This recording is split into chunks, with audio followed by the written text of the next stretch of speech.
The live TV, सच सबसे आगे। नमस्कार, द लाइव टीवी आप देख रहे हैं। आपके साथ मैं हूं आदित्य कुमार।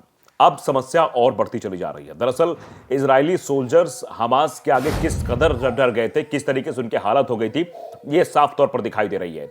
और इजरायली सैनिक वापस भी हो रहे हैं। आपको कुछ तस्वीरें हम दिखाना चाहते हैं।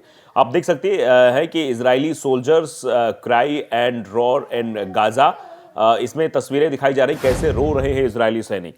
मतलब हमास के सामने उनकी हालत बिल्कुल खराब हो गई है। ये तस्वीरों में साफ तौर पर दिखाई दे रहा है।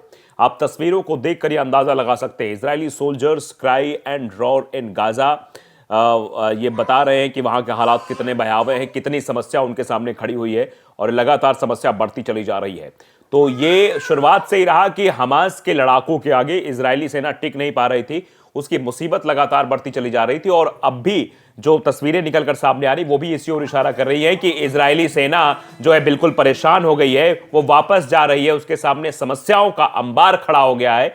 और जिस तरह से आप देख रहे हैं, कई जगह से खबरें भी आ रही, गाजा ने अपने सैनिक को वापस क्यों बुलाया, सैनिकों को?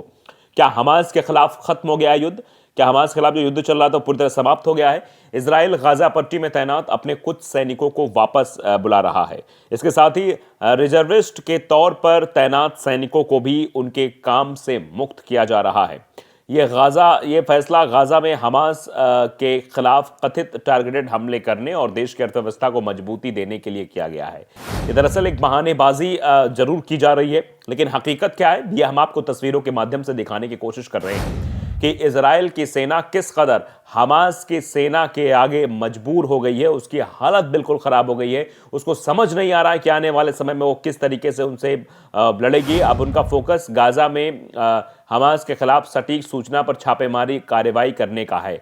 यानी इतना बेहाल हो गए हैं कि हमास के आगे टिक नहीं पा रही है सेना। उसकी हालत बिल्कुल खराब हो गई है। हर जगह से परेशानी परेशानी परेशानी उसके सामने है। कैसे भी करके वो इस परेशानी से निकलने की कोशिश कर रही थी, लेकिन वो कोशिश भी अब नाकाम होती हुई नजर आ रही है। इजराइल में तैनात रिजर्व सैनिक सामान्य लोगों के बीच से वापस चले गए। ऐसे में उनके पहले के काम ठप पड़ गए, जिसका असर देश की अर्थव्यवस्था पर पड़ रहा है। अब जानते हैं कि इजराइल की सेना खतरे में आ गई थी और फिर इजराइल ने भर्तियां चालू कर दी। तो जो लोग अपने काम में लगे हुए तो वो भी हथियार लेकर सेना के साथ जुट गए। जो अनट्रेन्ड लोग थे, फिर उनका होना क्या था? हमास के ट्रेन लड़ाकों के आगे वो टिक नहीं पा रहे थे। उनकी हालत लगातार खराब होती चली जा रही थी। तो ऐसे में उन सभी को वापस बुला लिया गया।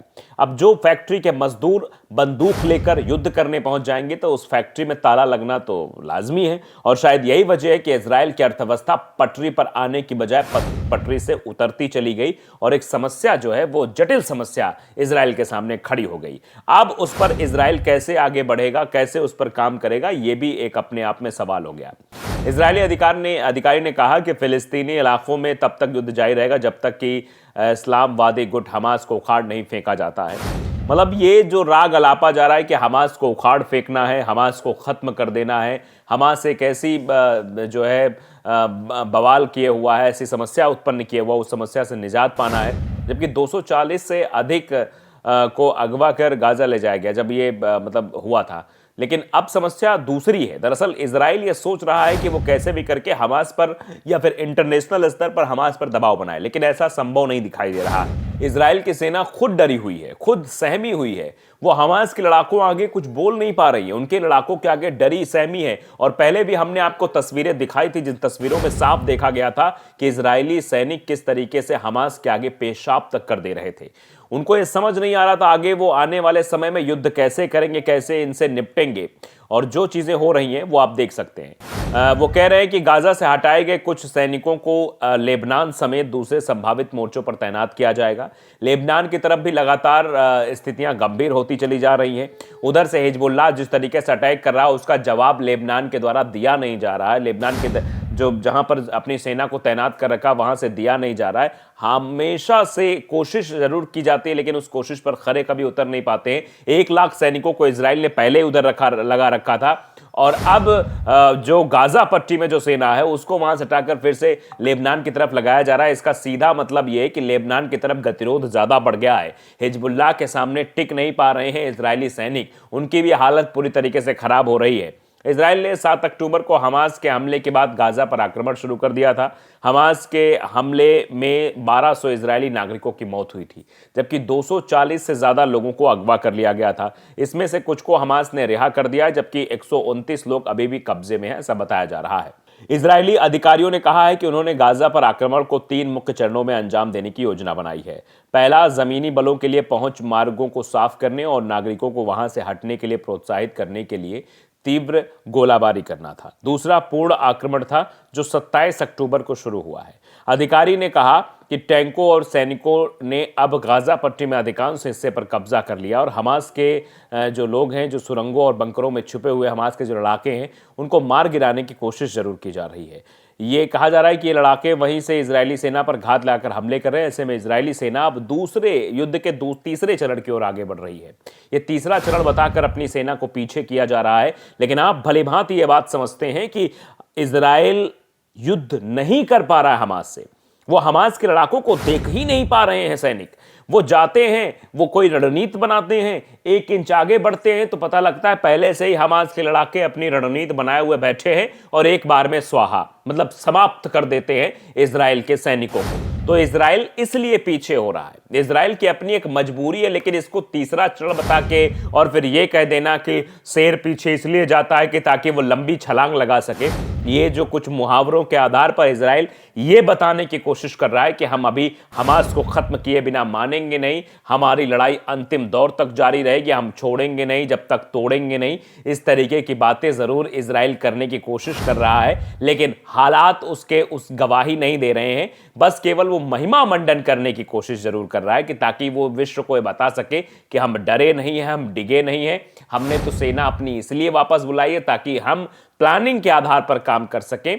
हमने लेबनान की तरफ कुछ लोगों को अपने भेज दिया है, वहां भी स्थितियां हैं। तो अब आप जानते हैं, जब कहीं से सेना हटाकर दूसरी तरफ शिफ्ट किया जाता है तो मतलब वहां वो युद्ध नहीं जीत पा रहे हैं, तो कम से कम दूसरे छोर को तो बचा ले। तो दूसरा छोर लेबनान है, वहां बचाव की कोशिश जरूर की जा रही है, वहां पर सेना को तैनात किया जा रहा है, लेकिन वहां भी हालात बद से बदतर होते चले जा रहे हैं।